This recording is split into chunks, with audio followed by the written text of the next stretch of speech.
Dental implant कराना ही enough नहीं होता है। डेंटल इम्प्लांट के कराने के बाद की केयर डिसाइड करती है कि आपका इम्प्लांट 20 से 30 साल तक चलेगा या फिर जल्दी लूज हो जाएगा।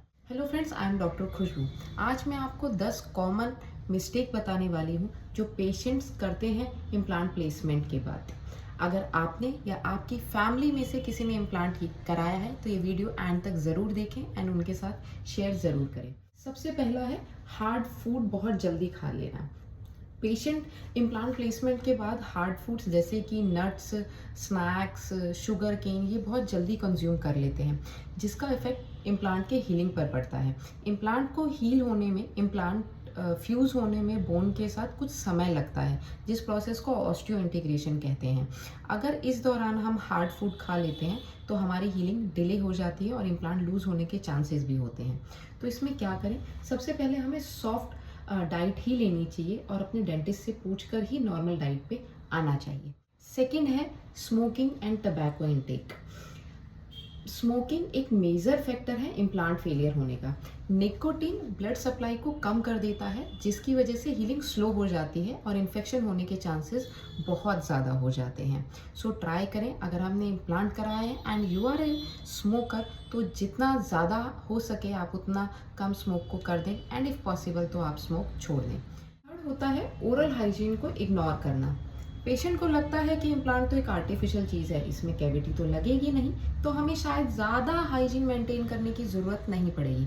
बट ऐसा बिल्कुल भी नहीं है, ये बिल्कुल गलत चीज़ है। इम्प्लांट के चारों तरफ सॉफ्ट टिश्यू होते हैं, अगर हम हाइजीन मेंटेन नहीं करते हैं तो पेरी इम्प्लांटाइटिस जैसी कंडीशन हो जाती है, जिसमें इम्प्लांट के लूज़ होने के चांसेस बहुत ज़्यादा हो जाते हैं। तो हमें daily brushing, flossing, interdental brush का यूज़ ज़रूर करना चाहिए। और अगर आपको लगे कि आपका इम्प्लांट लूज़ हो रहा है या गम्स के चारों तरफ स्वेलिंग है तो आपको इमीडिएटली अपने डेंटिस्ट के पास विजिट करना चाहिए। फोर्थ वन, फॉलोअप की अपॉइंटमेंट्स को मिस करना।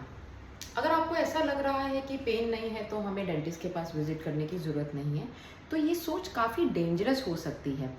डेंटिस्ट एक्सरे लेकर एंड क्लिनिकली एग्जामिनेशन करने के बाद आपके इम्प्लांट की हीलिंग को प्रॉपर चेक कर सकता है। अगर उसमें कुछ प्रॉब्लम है तो उसे अर्ली स्टेज पर ही करेक्ट किया जा सकता है। फिफ्थ वन, प्रिस्क्राइब्ड मेडिसिन को अपनी मर्जी से छोड़ देना। बहुत से पेशेंट्स एवरीडे हम ये सुन लेते हैं कि पेन नहीं था, कोई प्रॉब्लम नहीं हो रही थी तो हमने मेडिसिन नहीं ली। ये सबसे ख़राब चीज़ है। मेडिसिन जितने दिन के लिए एंड जितनी बार लेने को बोला गया है वो हमें प्रॉपर लेनी चाहिए, क्योंकि हर मेडिसिन का एक अपना रोल होता है, पेन के लिए, हीलिंग के लिए, इन्फेक्शन कंट्रोल के लिए। एंड द सिक्स्थ, साइड को बार बार टच करना। इम्प्लांट को अपनी टंग से बार बार फील करना या उसे फिंगर से टच करना अवॉइड करना चाहिए। इससे आपके हीलिंग प्रोसेस में डिले हो सकता है, क्योंकि अगर आप उससे फिंगर लगाते हैं या टंग से उसे टच करते हैं तो वहाँ बैक्टीरिया इंट्रोड्यूस हो सकता है, तो हीलिंग को नेचुरली ही होने दें। सेवंथ वन, हैवी एक्सरसाइज करना। इम्प्लांट सर्जरी के बाद अगर आप हैवी एक्सरसाइज करते हैं जैसे कि हैवी जिम या फिर रनिंग करते हैं तो ये कम्प्लीटली कोई भी सर्जिकल प्रोसीजर के बाद अवॉइडेबल होता है फॉर एटलीस्ट 24 to 48 आवर्स। उसका रीज़न होता है कि ब्लीडिंग होने के एंड स्वेलिंग होने के चांसेस ज़्यादा बढ़ जाते हैं। सो बॉडी को नेचुरली आप थोड़ा सा रेस्ट मोड में ज़रूर डालें। Next one is ignoring warning sign. थोड़ा सा डिस्कम्फर्ट, थोड़ी सी स्वेलिंग नॉर्मल है, लेकिन अगर आपको सीवियर पेन हो रहा है, सीवियर डिस्कम्फर्ट हो रहा है, इम्प्लांट साइड से आपका कुछ डिस्चार्ज हो रहा है, तो आपको बिना वेट करे डेंटिस्ट को तुरंत विजिट करना चाहिए, ताकि जो भी प्रॉब्लम है वो तुरंत करेक्ट किया जाए। अगर आप नहीं विजिट करते हैं तो इम्प्लांट लूज होने के चांसेस बहुत ज़्यादा हो जाते हैं।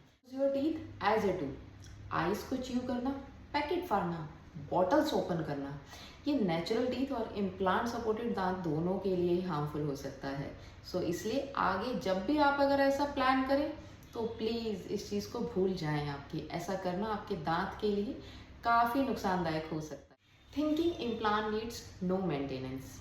इम्प्लांट आर्टिफिशियल ज़रूर होता है, लेकिन इसकी मेंटेनेंस, इसकी केयर वैसे ही करनी चाहिए जैसे आप नेचुरल दांत की करते हैं।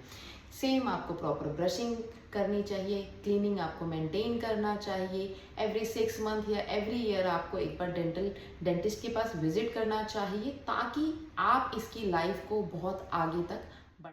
Dental implant is an investment. जैसे हम अपनी बाकी इन्वेस्टमेंट की केयर करते हैं, इम्प्लांट की हमें वैसे ही केयर करनी बहुत ज़्यादा ज़रूरत है। अगर आप रिसेंटली प्लान कर रहे हैं इम्प्लांट कराने का, या आपने अभी इम्प्लांट कराया है, तो ये वीडियो ज़रूर सेव करें एंड उन अपने दोस्तों को और फैमिली मेम्बर को ज़रूर शेयर करें जिनको इसकी ज़रूरत है। Healthy implant, healthy smile. Thank you so much. Follow cares dental clinic, your smile our pride.